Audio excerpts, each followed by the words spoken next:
Welcome to the lecture series on data structures. In this lecture, we talk about Kruskal'S algorithm. In the previous lectures, we talked about depth first search and breadth first search to traverse the spanning tree. Let us recap the definition of the spanning tree.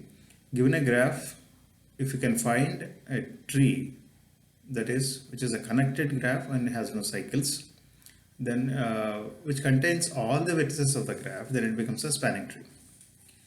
Now, when it comes to weighted graph, that means in the given graph, if every edge is associated with some kind of weightage, that weightage may be distance in case of cities, or it may be capacities of the pipelines, or capacity of the internet connectivity, like this. So depending on the scenario, we can attach a weight to the edge between the vertices. Then it becomes a directed graph. Now, in the directed graph, still we can have spanning trees, and if we add all the weights of the edges of the spanning tree, that becomes the weight of the tree. Now, minimal spanning tree is the tree which is having the weight, sum of all the weights of the edges is minimum, and still it is a spanning tree. So, if you can find a spanning tree such that the sum of all the weights of the edges is minimum, then it becomes a minimal spanning tree. So now in this lecture we talk about an algorithm to find out the minimal spanning tree from a given weighted graph. Kruskal'S algorithm is based on a very simple idea that at any point of time we'll try to choose the least weighted edge. So given a graph G is equal to V comma E, and let it be a weighted graph where every edge is attached with a weightage.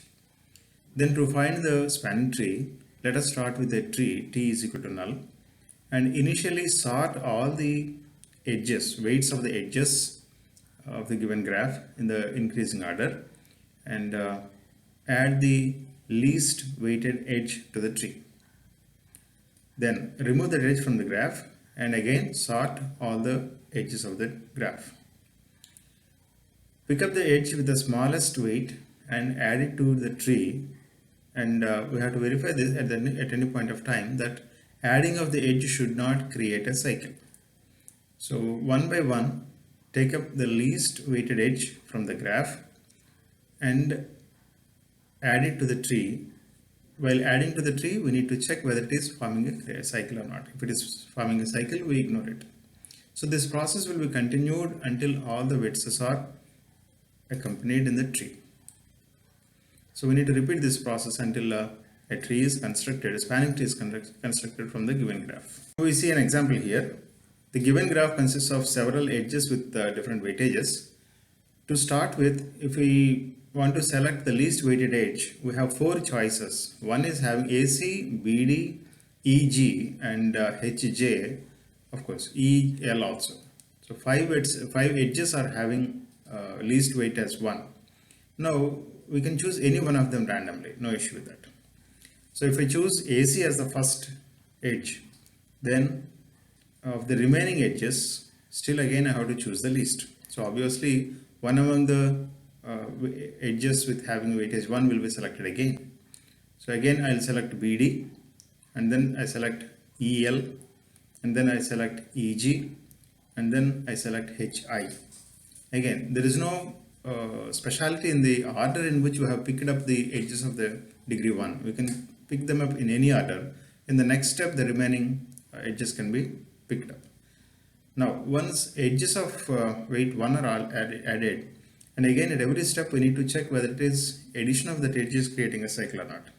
So fortunately, adding of edges with weightage 1 are not forming any cycle in the tree. Next comes the weightage 2.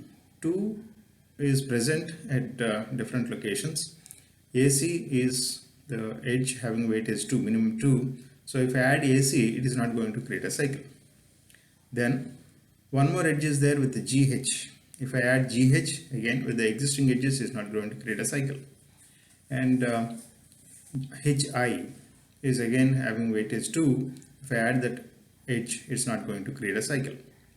Now once that is added, the edges with weight 2 are also over. Then we need to concentrate on edges with weight 3. Again, several possibilities are there with weight 3. If I select HK, it's not going to create any cycle with the existing edges. And of the remaining things, if I add HF, EF, it's not going to create a cycle. So I add EF. Now, still edges are remaining with weightages, but by this time, all the vertices are covered and no cycle is present. So no matter how many edges are there in the remaining scenario, we need not consider them, because in the spanning tree, all vertices should be covered and all the vertices are covered by this time. Now, if I count the sum of the weightages of the edges, it is 20, and that is a minimal spanning tree. At every stage, the weights are also given here as 1, 2, 3, 4, 5, 6, 5, 7, 9, 11, 14, 17, and 20. So this is how the spanning tree is being built with respect to Kruskal'S algorithm. Thank you for watching. If you like the video, you can share it with your friends so that majority of the students can be benefited.